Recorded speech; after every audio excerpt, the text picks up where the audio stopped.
To discuss this, let's go to our guests. And from Juba, I'm joined by President Salva Kiir's spokesman, Ateny Wek Ateny.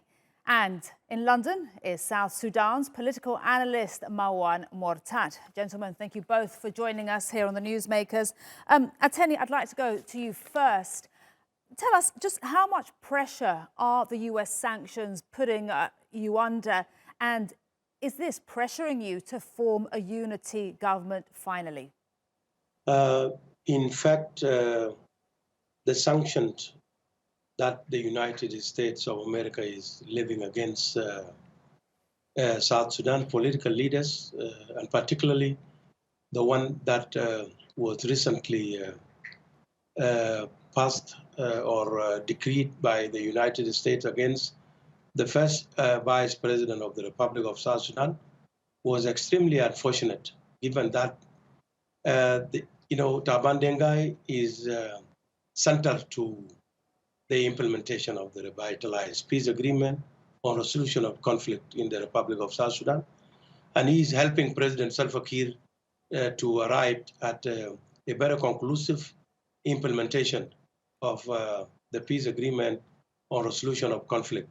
By sanctioning him, it is not only putting the pressure, but it is actually pushing people to believe that the United States of America is driving an agenda which is not very much helpful to the implementation of peace agreement.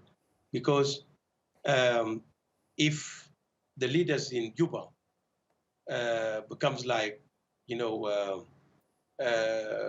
frightened with the sanctions against them, they will not be able to give an informed or an informed decisions that will make them to implement. But Ateny, the US properly. could argue they have spent on South Sudan $11 billion since independence, and 400,000 people have died, 4 million displaced. Maybe their patience is running out. But I want to put a question to you, Mawan. Can the people of South Sudan afford more delay with a peace process, because the UN says the country is on the verge of famine? Absolutely. We've always been on the verge of famine because our people are not able to settle and cultivate. People have not seen the benefit of peace dividends since 2005. People had sacrificed for many, many decades for deliberation. And unfortunately, this war has started. So the pressure on our leaders to bring peace is immense. People are tired on both sides. Nobody wants to fight anymore. We welcome all the progress that is happening now, and we hope that the peace should come as soon as possible. There's no way that the people can wait any longer. Ateny, you hear that. And do you think that that February deadline is going to be adhered to? What are the guarantees? Well, today we have left with only 27 days to go. For us, in the office of the president, that meaning I'm representing the president in this matter, the president doesn't want more extensions. He wanted the revitalized transitional government of national unity formed on the 12th of February.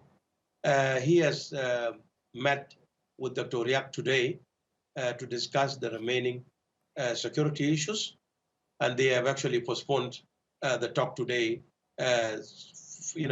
pending further, consultation with their parties or with their colleagues before they come back to meet again under the auspices of the first vice president. So what does that mean, Ateny? So just to clarify, the 12th of February deadline, will that deadline for peace be met, yes or no? Yes, it will be met. Okay. As I'm telling you from the side of the president, that the president is ready to form the government if the parties to agreement agree on the 12th of February deadline. There's no problem to form the peace. Yeah. Okay. To you, Mawan, we've seen many deadlines missed before. Are you confident of this February 12th deadline?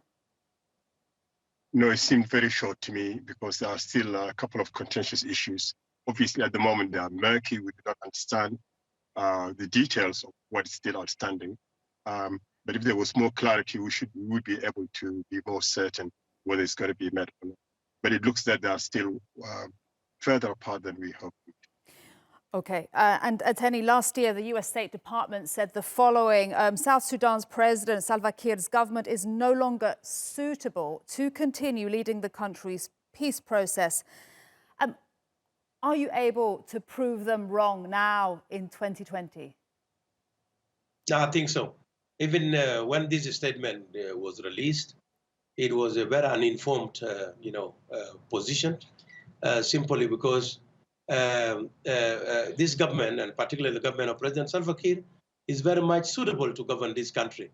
And if not because those who make decisions on which government suits or not aware of the real situation in the country, they would not even be talking about the suitability. Because without President Salva Kiir, as I speak with you, the country will even slip to more chaos. And therefore, the suitability has never ceased to exist. Okay, we have a minute to go. Mawan, the suitability. Of course, there's a roadmap here. There is no really a case for regime change or substitution leadership. That has not helped us elsewhere in the world. But there is a roadmap here in this peace process. So as soon as the National Government of Unity is created, as soon as it's created, soon we'll be able to open the gates to the subsequent elections in 3 years, where the South Sudanese will be able to choose their own leaders among all the leaders available, and the ones that we yet have not heard about. Okay. Gentlemen, thank you both for joining us here on the Newsmakers. Ateny Wek Ateny and Mawan Muortat, thank you very much for your time and your comments. Really appreciate it.